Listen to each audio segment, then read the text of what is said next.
Part 1. The smell of something broken. They say betrayal doesn't announce itself. But sometimes it leaves small fingerprints, faint enough to doubt, sharp enough to wound. It started with the little things. Ryan, my husband of 8 years, suddenly became careless with the truth. Late nights at the office. Phone calls he took outside, murmuring in low tones. A cologne he hadn't worn in years, suddenly strong on his jacket when he came home. First, I told myself stories. Good wives tell themselves stories. Deadlines, pressure, maybe he just needed space. Love is supposed to be patient, right? One night, after he stumbled through the front door smelling like whiskey and someone else's perfume, I asked gently, "Rough day?" He smiled, but it didn't touch his eyes. "Yeah, just work. You know how it is." He kissed me, distracted, already reaching for his phone. I tried not to notice how he shielded the screen from my view. I should have listened to the pit growing in my stomach. But instead, I listened to the woman I used to be, the one who trusted without question. The one who believed marriage was a fortress, not a battlefield. Days blurred into weeks. Ryan became a ghost in our own home, polite, present, but hollow. When I reached for him at night, he turned away, pretending sleep. When I laughed, he didn't hear me. Then one evening I found it. The first real proof. I was sorting laundry, something simple, thoughtless, when Ryan's phone buzzed on the kitchen counter. The message lit up the screen. "Miss you already, babe. Last night was incredible. Same time Friday." I stood there, motionless, the laundry slipping from my hands. My mind raced for explanations. A prank? A wrong number? But my heart already knew. I didn't confront him right away. Instead, I did something even more dangerous. I waited. I watched him lie to my face. I watched myself pretend to believe him. I slept beside a man who was already half a world away. Part 2. Gathering storms. The message haunted me. It floated behind every word Ryan said, every step he took around the house. I became a stranger in my own skin, studying him like an outsider. How had I missed the signs? Or maybe I'd chosen not to see them. That night, after Ryan drifted into a heavy, dreamless sleep beside me, I sat alone at the kitchen table, staring at the glow of my laptop. It was almost mechanical, the way I typed his password, the way the screen unlocked. I didn't want to find anything. God, I prayed there would be nothing. A wrong number. A misunderstanding. Something fixable. Instead, the truth spilled out like broken glass. Emails. Messages. Receipts for hotel rooms in the city. Restaurant bills for 2. Photos, blurry, grainy, but enough to know that the woman touching his arm wasn't me. Her name was Lily. I didn't know whether to scream or sob or laugh. Instead, I sat there numb, the cold seeped into my bones, while the digital proof of my crumbling marriage blinked back at me. And the worst part? Ryan wasn't even trying to hide it well. He was so sure I would never look. So sure that I was too trusting. Too soft. The next morning over coffee he smiled at me. A warm, easy smile that had once melted my heart. "Anything fun planned today?" he asked. His voice was light, almost boyish. I wanted to throw the mug at the wall. Instead, I smiled back and said, "Just errands. The usual." Because I wasn't ready yet. Not yet. I needed more. I needed to understand why. Not just for closure. For survival. Over the next week, I became someone else. Someone colder. Someone smarter. Someone who saw every lie Ryan wrapped himself in. I followed him once. He said he had a conference dinner downtown. I watched from across the street as he laughed and leaned too close to a woman with fire-red hair and a dress too short for January. I watched him touch her hand. I watched her kiss his cheek. He didn't even look over his shoulder. He wasn't afraid of being caught. Because in his mind he already knew. I would never leave him. That's what he thought. That's what they always think. Part 3. Shattered mirrors. It wasn't enough for Ryan to betray me. He had to rewrite the story too.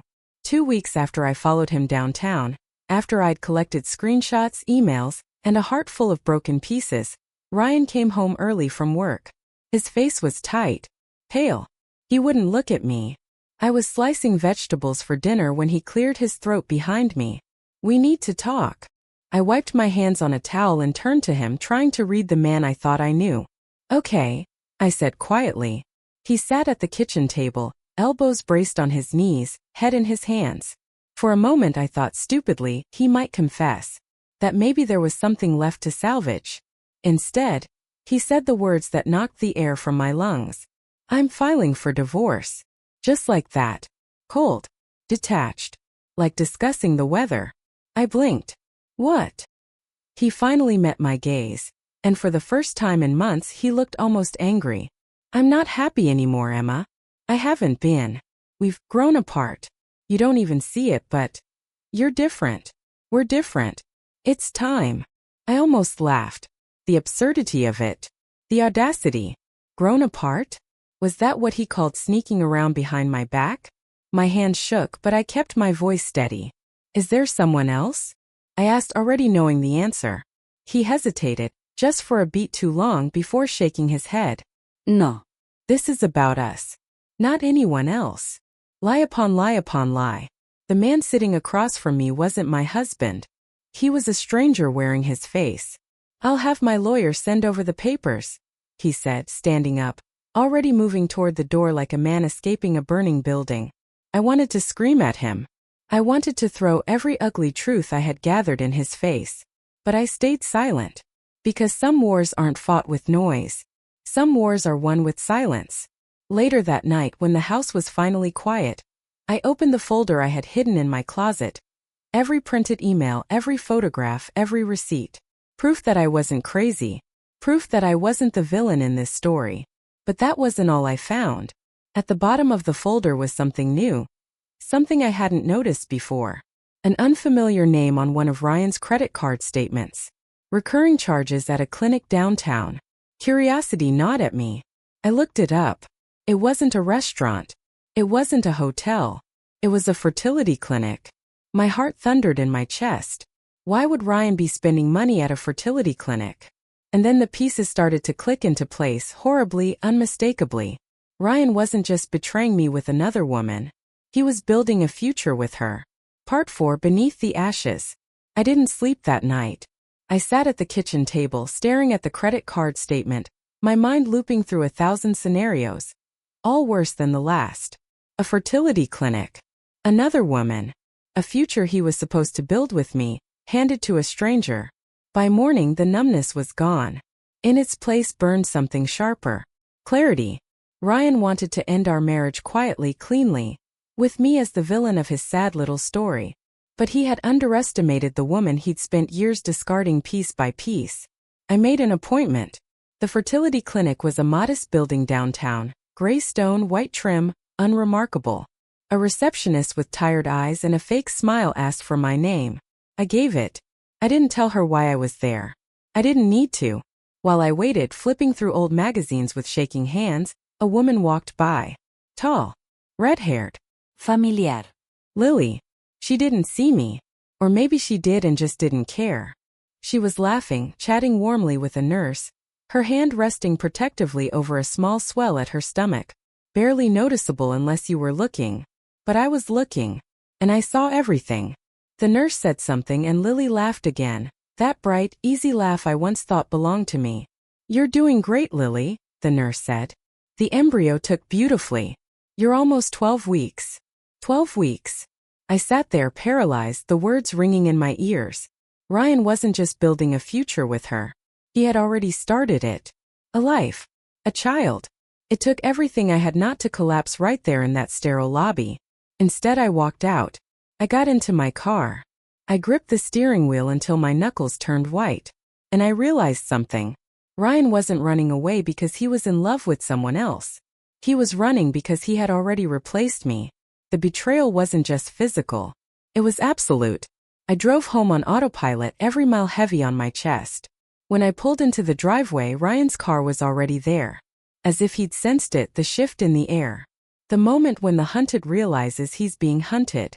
I found him in the living room, packing a small suitcase. He looked up, startled, guilt flashing across his face before he masked it with that practiced indifference. Emma, I didn't expect you back so soon. His voice trailed off as he took in my expression. Not tears. Not screaming. Just a terrible, unbearable silence. I set the folder down on the coffee table between us. You forgot something, I said quietly. He opened it. Saw the photos. The emails. The receipts. And finally, the fertility clinic statement. For one long, stretched-out moment, neither of us spoke. Then he slumped onto the couch, his head in his hands. "I didn't mean for you to find out this way," he muttered. "This way. As if there was a better way to find out your husband had impregnated another woman behind your back." "How long?" I asked. He hesitated. "Almost a year," he said. "A year. A year of lies. A year of stolen mornings and fake kisses. Was she the first?" I asked, my voice low. He didn't answer. And somehow that was worse than any confession. Part 5. A house with no windows. After Ryan's confession, something inside me broke. Not loudly. Not like in the movies. No shouting. No shattered dishes. Just a quiet kind of breaking, like a crack forming in glass, spreading until the whole thing collapses with a sigh you almost don't hear. He tried to talk. Tried to explain. "It just happened," he said. "I didn't plan it, Emma. You and I. We were drifting. Lily made me feel alive again." Each excuse was a knife twisted deeper. I sat there numb while he spun his pretty justifications, a man desperate to erase the bloodstains from his hands with words. I wanted to ask him if Lily knew. Did she know about me? Did she know about the years I spent building a life with a man who was already tearing it apart?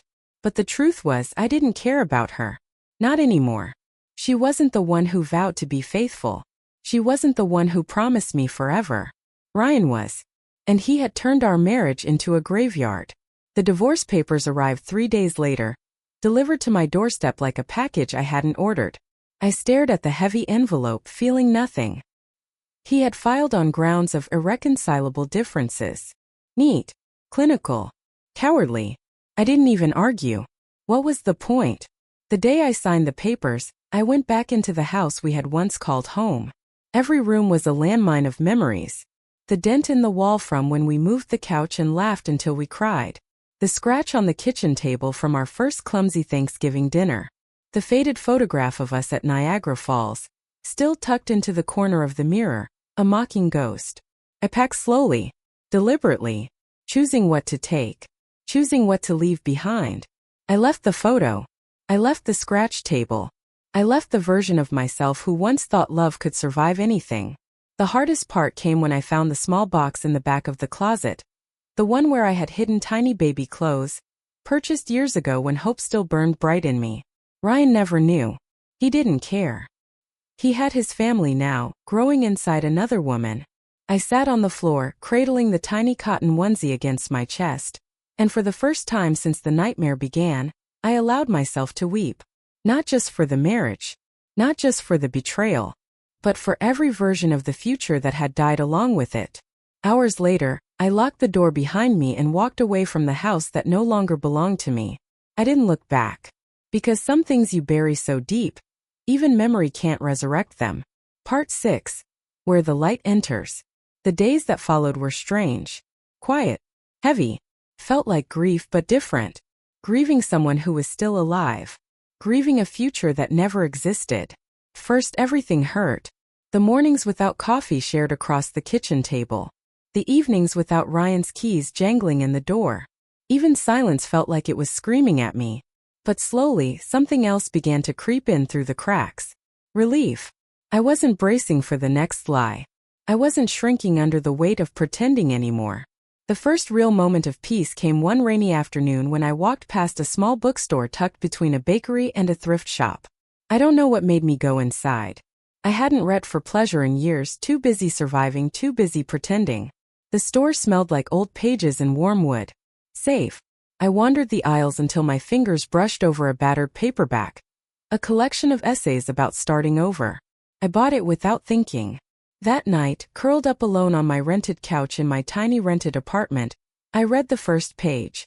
Sometimes the life you think you lost is just the beginning of the one you were meant to live. I cried then, really cried, but not out of sorrow. Out of something purer. Hope. Months passed. The divorce was finalized. Ryan married Lily quickly after. They posted sun-drenched photos online, smiling, cradling her pregnant belly. The perfect fantasy for everyone watching. I unfollowed them. Not out of anger. Out of mercy. For myself. because some wounds you don't keep scratching if you ever want them to heal.